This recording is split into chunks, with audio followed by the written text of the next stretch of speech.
So how's the economy holding up? Sometimes it's tough to know. If I go to the store, fill up my car with a tank of gas, fly at an airport, it seems like prices only go one way, and that's up. And that can be frustrating and challenging. Some days I hear someone getting a job and they're excited. Other times I look at younger workers and some are frustrated at how long it takes to find a job.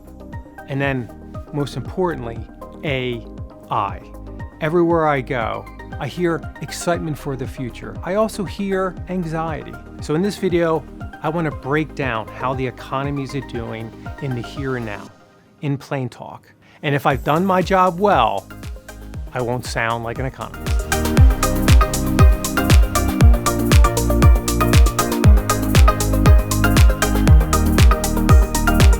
So what's driving the economy right now? It's a combination of most likely some short-term factors as well as the longer-term, more powerful forces. Some of the temporary factors are things that are driving parts of the gasoline prices, some of the food chain, and other shocks that we, again, are experiencing. But more importantly, and what most likely will continue to power the economy and shape the labor market, is artificial intelligence, or AI. AI continues to grow.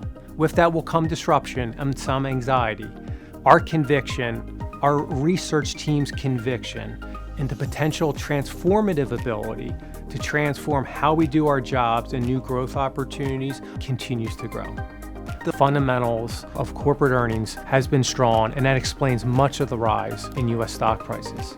So now we look to risks. What are two things that could upset this dynamic of very positive financial markets? They generally also go to fundamentals. One would be if inflation continues to not only remain persistently high in the cost of living, but would actually accelerate even further. That would bring in Federal Reserve interest rate hikes and of significant magnitude. Not our baseline, but something that we watch closely should that dynamic unfold. And then the other dynamic would be around market euphoria going too far.